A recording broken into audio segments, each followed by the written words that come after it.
지금부터 여러분은 한 대학생을 도와줄 겁니다. 한동희는 굉장히 성실한 대학교 예비 새내기예요.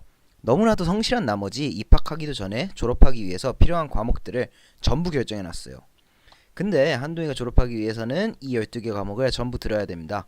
근데 한동희가 다닐 대학교는 특이한 학교라서 한 학기에 들을 수 있는 학점에 제한이 없어요. 그래서 한동희는 한 학기에 과목 12개를 몰아듣고 한 학기 만에 졸업하려고 했는데 모든 과목들에 선수 과목이 존재했던 거예요. 선수 과목을 듣지 않으면 해당 과목을 듣지 못하게 학교에서 아예 막아놓았어요. 위에 그림에 나와 있는 것처럼 C를 듣지 않으면 DS를 못 듣고 DS를 못 들으면 알고리즘을 못 들어요. 한 과목을 듣는데 한 학기가 걸린다고 할 때 한동희는 과연 최소 몇 학기 만에 졸업을 할 수 있을까요? 안녕하세요. 초딩도 하는 코딩입니다. 오늘 영상은 토폴로지컬 소트, 즉 위상정렬에 관해서 다뤄보겠습니다. 자, 일단 위상정렬이란 무엇이냐? 우선순위가 존재할 때 이를 순서에 맞춰서 전부 정렬하는 것입니다. 그림을 보시면 매 학기 들을 수 있는 과목들을 전부 듣는다고 할 때 매 학기 듣게 되는 과목들 순으로 정렬한다고 보시면 됩니다.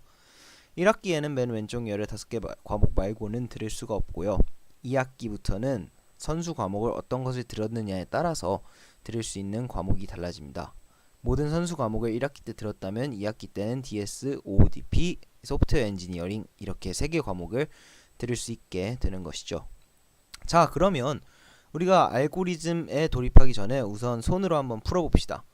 한동희가 졸업하기 위해서는 최소 몇 학기를 들어야 할까요? 맞아요. 4학기를 다녀야지 졸업이 가능합니다. 사실 이 그래프는 이미 알아보기 쉽게 위상정렬이 되어 있는 그래프이기 때문에 세로줄이 몇 개 있는지만 세어도 답을 바로 알 수가 있죠. 그런데 만약에 우리가 알고 있는 정보가 저런 그래프가 아닌 순서상이라면 어떨까요? 이런 식으로요. 어떤 과목이 있는지 그리고 선수 과목의 여부가 그림이 아닌 텍스트로 주어지는 거죠. 이러한 경우에 위상정렬 알고리즘을 사용해서 정렬할 수가 있어요. 한동희 예를 들어서 생각해 봅시다. 일단 1학기에 들을 수 있는 과목들은 선수 과목이 아예 없는 이 빨간 줄 쳐진 5과목만 들을 수 있겠죠. 그러면 선수 과목이 있는지 없는지 여부는 어떻게 판단할 수 있을까요? 간단하죠. 차수라는 개념을 사용할 거예요. 어떠한 과목이 가진 선수 과목의 개수만큼 차수를 부여하는 거죠. 입력을 받을 때 이를 고려해서 저장한다면 이런 식으로 어떤 과목에 선수 과목이 존재하는지 몇 개나 존재하는지 알 수 있겠죠. 차수가 0이라면 선수 과목이 없거나 혹은 선수 과목을 이미 들었다고 약속하는 거예요. 그러면 매 학기 들을 과목들은 선수 과목이 0개, 즉 차수가 0인 과목들을 듣는다고 보면 되는 거죠. 그러면 일단 1학기를 마쳤다고 가정해 봅시다. 여기 빨간색 줄 쳐진 네모에 5개 과목을 들었네요. 그러면 이제 들은 과목이 있으니 차수도 업데이트를 해줘야겠죠?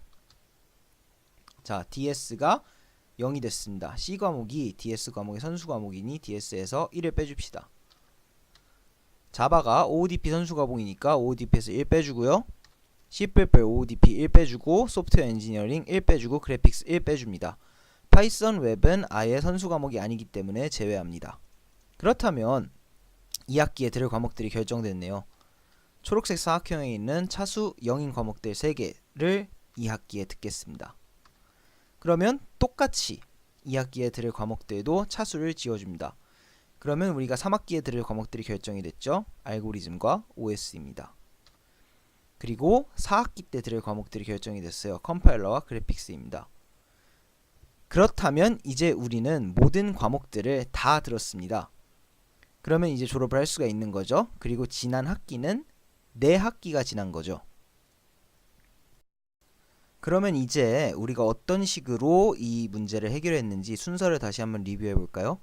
우선은 학기가 시작되죠. 그 다음에 차수가 0인 과목을 들어요. 그 다음에는 들은 과목이 선수 과목인 과목들로 가서 차수를 1씩 내려줍니다. 그 다음에 모든 과목을 들었다면 종료하고요. 아니라면 다음 학기로 이동합니다. 그러면 이제 문제를 풀면서 한번 코드를 짜봅시다. 과목들은 편의상 숫자화시켜서 문제를 풀도록 할게요. 자, 유튜브 설명란에 올린 코드를 보면서 할게요. 40번째 줄까지는 데이터의 입력 과정입니다. 현재 과목이 총 12개 있기 때문에 샵디파인으로 n을 설정해줍니다. 일단 우리가 알고 싶은 게 몇 학기를 해야지 졸업할 수 있는지 그에 대한 여부이기 때문에 우리가 학기를 알아야겠죠. 그 다음에 모든 과목을 들었는지 체크해야 되니까 그에 대한 변수 두 개를 만들 거예요. 세메스터와 투기죠. 차수는 배열에 저장하고 모든 걸 영어로 초기화 시켜줍니다. 그리고 제일 중요한 선수 과목의 관계인데요. 2차원 배열을 사용해서 저장할 겁니다. 열은 현재 과목이고 행은 현재 과목과 해당 행의 과목의 관계를 나타내주는 거죠. 다음부터는 데이터를 설명할 거예요. 자, 0과 5의 관계를 설명해 줍니다. 0, 열에 5행을 true로 만들어주는 것으로 0번 과목을 들어야 5번 과목을 들을 수 있다는 것을 알려주는 거죠. 마찬가지로 1번 과목과 6번 과목도 서브젝트의 1, 열에 6행을 true로 해주는 것으로 1번 과목을 들어야 6번 과목을 들을 수 있다는 것을 알려주고요. 그 다음에 6번 과목에 선수 과목이 있다는 것을 말하기 때문에 6번 과목에 선수 과목을 1 늘려줍니다. 이제 우리 알고리즘의 1번 사항을 코딩할 차례입니다. 1번은 학기가 시작하는 거죠.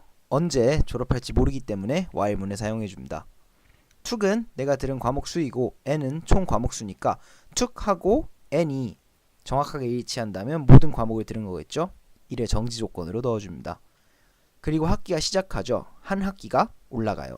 벌써 1번 사항 코딩이 끝났네요. 2번 사항을 코딩하러 넘어가 봅시다. 2번은 차수가 0인 과목을 찾는 거죠. 디그리가 모든 과목들의 차수를 저장하고 있기 때문에 디그리 배열을 한 번만 순회해주면 찾을 수 있겠네요. 차수가 0인 과목을 들었으면 툭을 1 올려주고 이걸 이미 들었다는 표시로 -1로 바꿔줍니다. 이제 3번을 코딩할 차례예요. 여기서 중요한 건 우리가 실시간으로 과목의 차수를 내리는 게 아니라는 겁니다. 우리는 한 학기가 끝나야지 차수를 내릴 수가 있어요. 수강 신청은 한 학기에 한 번이기 때문이죠. 그래서 일단 어딘가에 차수를 내려야 할 과목들을 저장해 놔야 됩니다. 그래서 Q를 사용해서 저장할 거예요. 그리고 학기가 끝나면 Q에서 모든 과목들을 순회하면서 차수를 내려주는 거죠. 팝을 하는 이유는 우리가 그 과목이 더 이상 필요가 없기 때문이에요. 마지막 4번입니다. 다시 돌아와서 while문의 조건을 확인해 주기만 하면 되겠죠. 만일 모든 과목을 들었다면 탈출하고 아니라면 다음 학기를 바로 진행해 주시면 됩니다. 이런 식으로 코드를 짜고 응용하시면 토폴로지컬 소트 위상정렬 알고리즘을 구현하실 수 있습니다.